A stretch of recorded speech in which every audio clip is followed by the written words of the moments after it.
This is part 2 of my conversation with Madeline Soto. She decided to come back. Sometimes they do, sometimes they don't. It depends.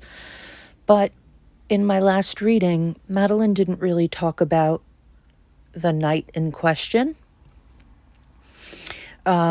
If you guys are unfamiliar with this case, just go look up Madeline Soto and you can get a lot of stuff online via articles, or there are a lot of videos on YouTube where they're explaining the case from the jump.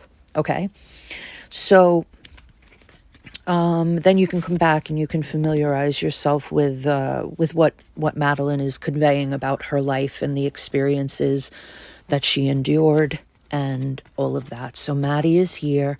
Maddie loves playing with my cat.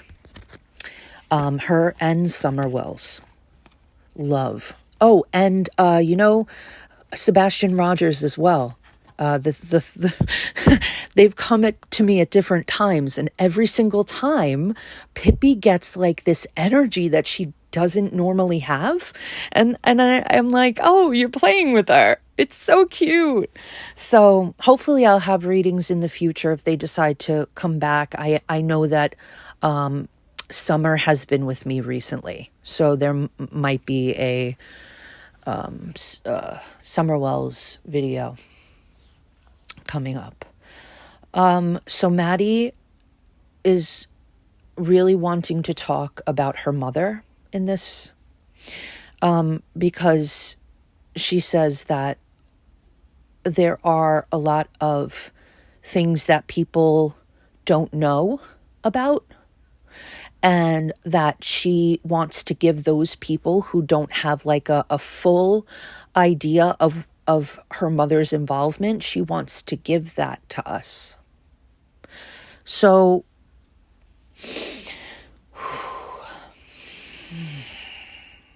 okay, it's a lot. So I'm going to start with the bottoms of the deck as I normally do.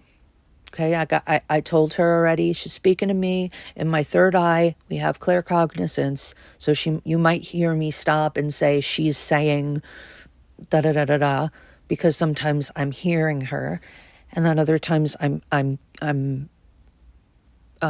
reading the cards and what she's saying with the cards. So at the bottom of the deck, we have the Nine of Wands in reverse, which is exhaustion and struggle and paranoia. Okay. Yeah, it's just, this is where she's showing me that this is where she was her whole life. She was in this energy, and it was because of the abuse. The bottom of my kipperish is destruction. It's a tornado. And there was no calm in her life. She's saying, except for when she was with her dad, like her biological dad. So she is talking about that being different, like a complete 180 to what she lived in Florida. But she didn't understand how to live like that, even though it was better. She didn't fully know how to operate because she expected the worst, and she also, was conditioned, and so she might have been, I don't think that she was poor. I don't think she was behaved badly. With her father. I think that she really didn't know how to be happy and to be free and to be away from all of this stuff.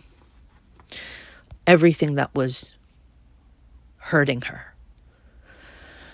It's a stark contrast, so I think that any young person might have trouble understanding and knowing how to maneuver through life. So she's talking about how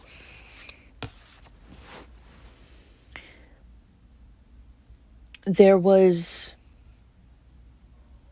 she's talking to me about both her mother being enamored with Stefan, and then Stefan being enamored with Madeline, and that there was this panic that set in for her. And it started off very slowly. Okay, it started off slowly. And it was grooming. It was definitely grooming from the start. And so she's also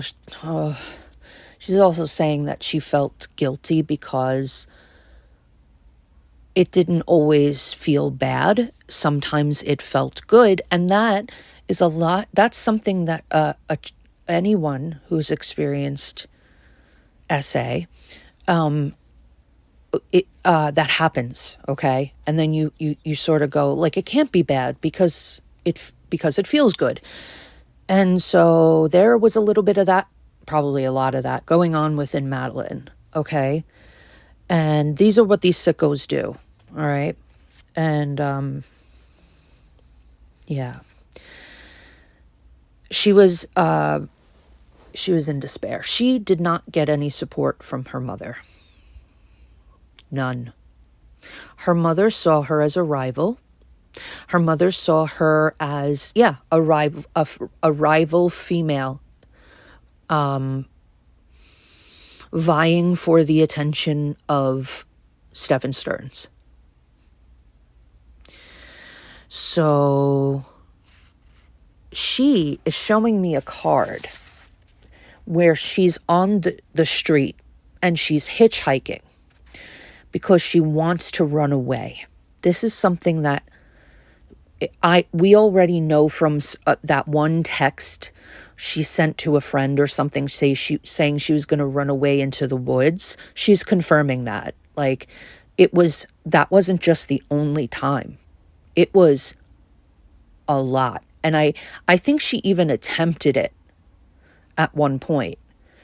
But I don't know from which house she left. Like, it could have been another family member's house. But she always had these desires to leave the situation and to run away because she wasn't being protected and she wasn't being believed. And she was in such despair. She was so discouraged from going for help. He manipulated her so much that, like, I feel he even told her that thing that sometimes groomers say, which is like, if you tell anybody, we'll all go to prison.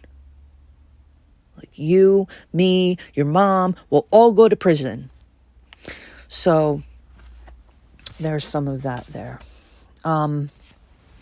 There's also a manipulation comes out twice here, by the way.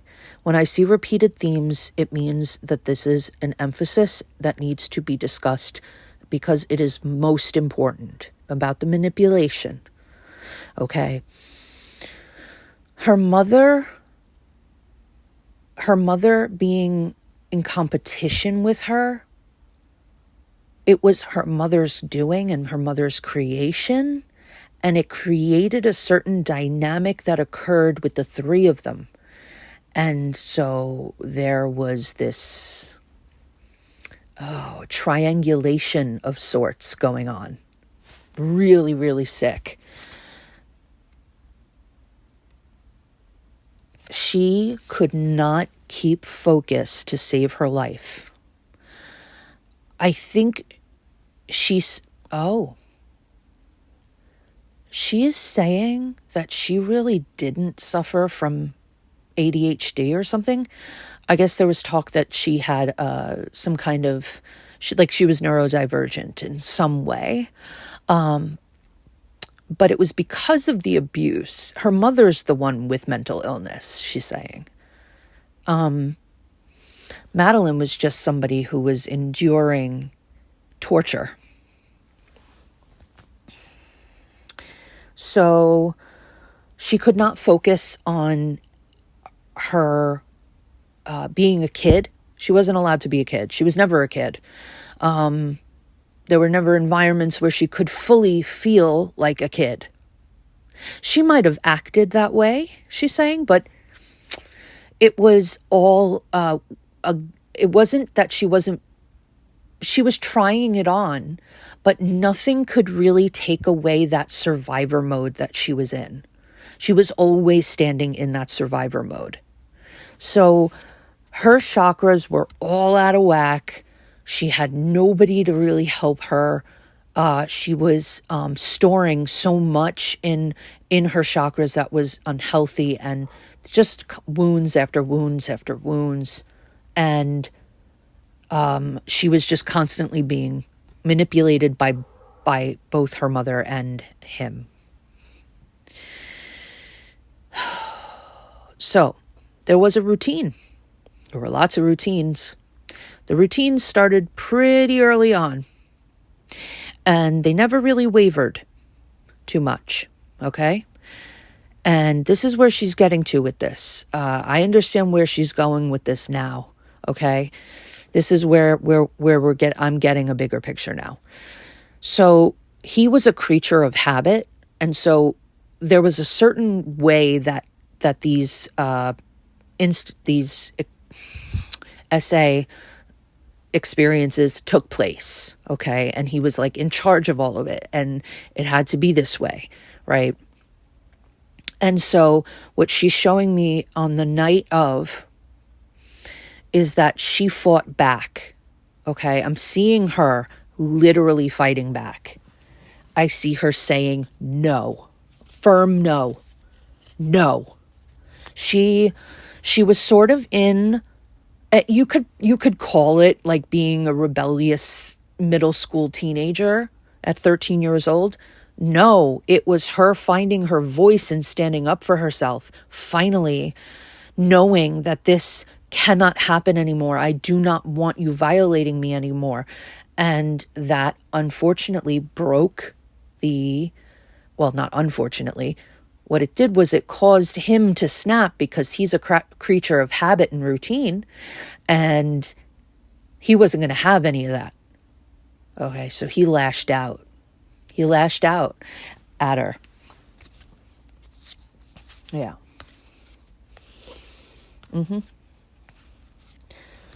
Ooh. She said no. She stood up for herself. Her mother, she's calling her mother a snake and a backstabber. Mother's a piece of work. Manipulation comes up again.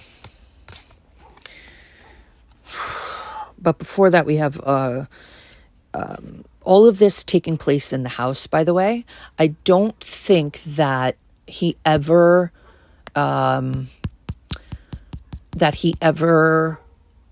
did it outside of the home, save for there's like a vacation of some kind, or it happened in a hotel. So there was that kind of situation. So, but she's showing me that the being in a rut, the routine, the having to do the same thing over and over again with him happened in the house. Okay.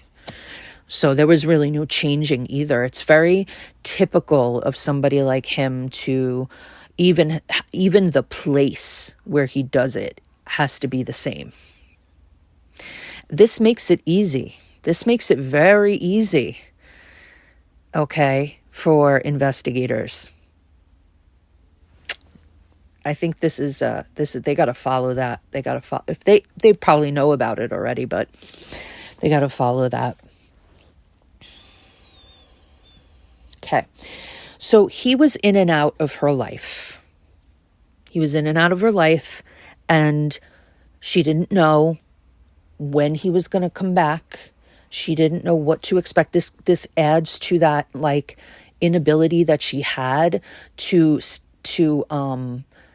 to just live freely without looking over her shoulder. She was constantly looking over her shoulder. Because in her life, his life might have been routine. Her life was a series of surprises. No structure. Nothing. The only structure was what he was doing to her. That was the only routine. Imagine that. Imagine what that little girl went through. My God. I don't want to feel it, but I'm feeling it. And I'm feeling her anger a lot. Okay. And, you know, it is what it is. And, oh my God.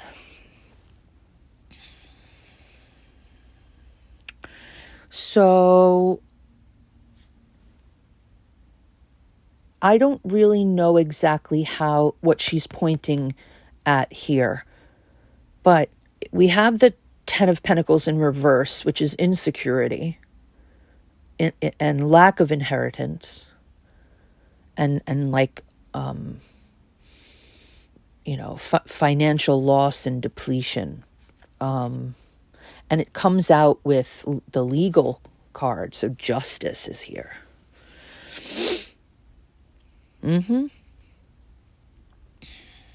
Instability. Yeah. He's going down. The family, the lineage, the family. Oh, there we go. Now I know. Okay.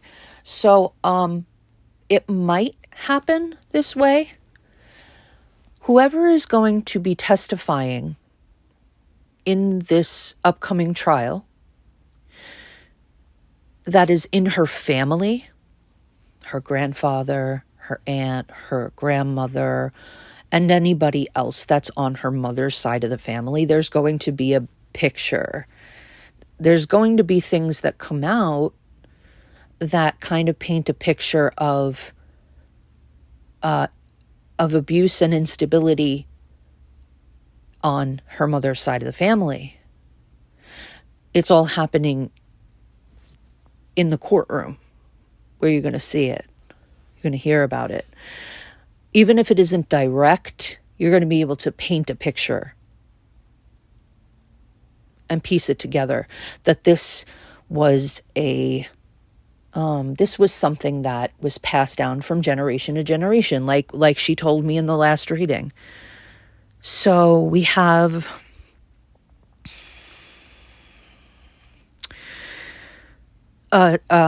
she's talking about when that happens, when it's spoken, when people understand.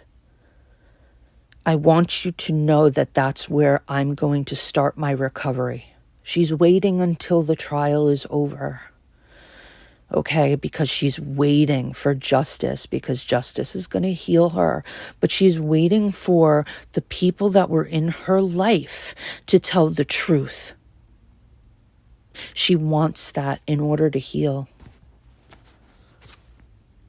She said, what's going to happen is that the scales are going to balance after this. Okay, this is karmic retribution.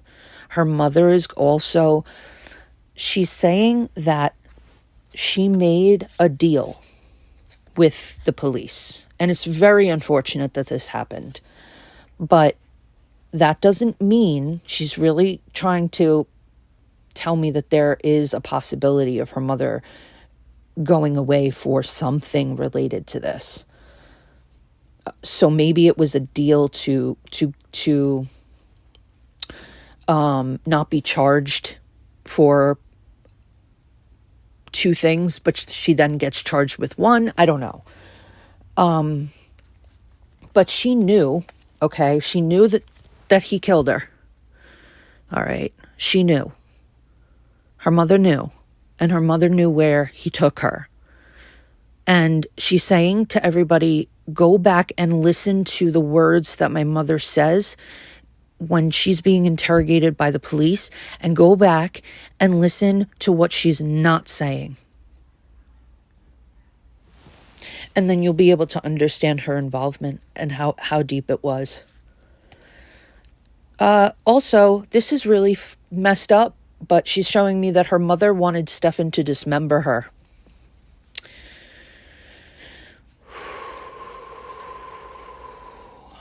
Her mother saw the abuse of Madeline as her getting a power supply. She got a power supply from it. It's really sick, twisted stuff.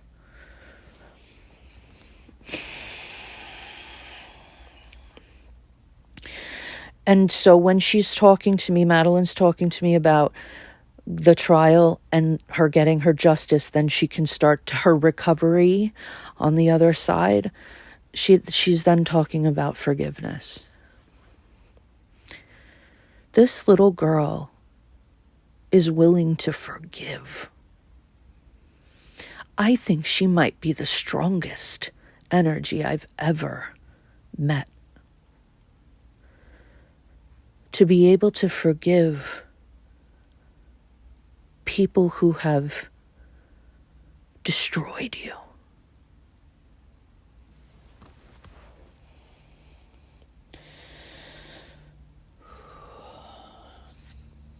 But she said, that's how I'm going to feel love fully, by forgiving. I won't be able to step into that love that I so wanted my whole life when I was in the body if I don't forgive. Because when I forgive, then I get to be in that energy, and I want it. I want to feel it fully. And that's her crossing over.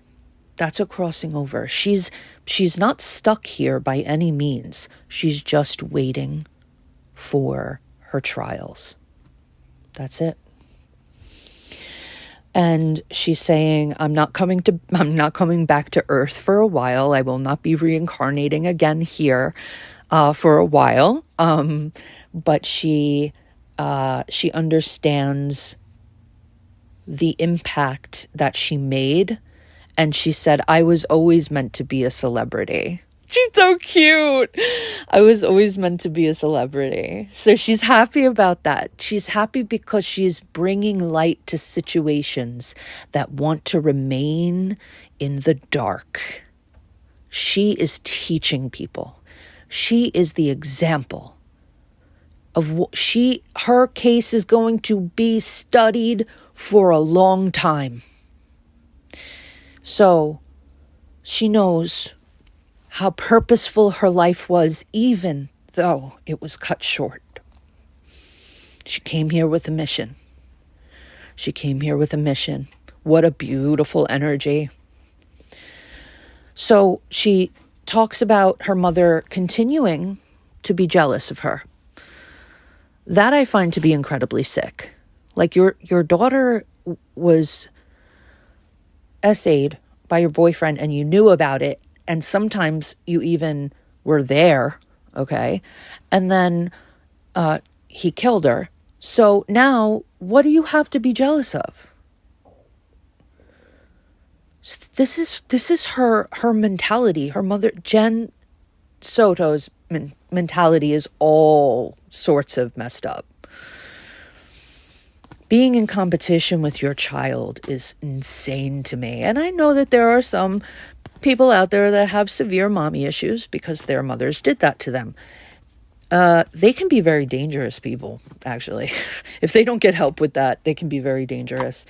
But yeah, she definitely wanted to speak about her mother's involvement, and she did show me some pretty graphic things that I'm not sure that I should share. Her being aware, her being awakened by noises and awake and all in the same bed, and then like her mother knowing about it because she heard it and that's how she knew it was going on. But then she was like having conversations. Madeline's saying that Stefan spoke to my mother, spoke to Jen about what he did to me all the time. So she was She was not somebody who was kept in the dark. She knew what was going on. And she contributed to it, because she certainly didn't help her daughter at all.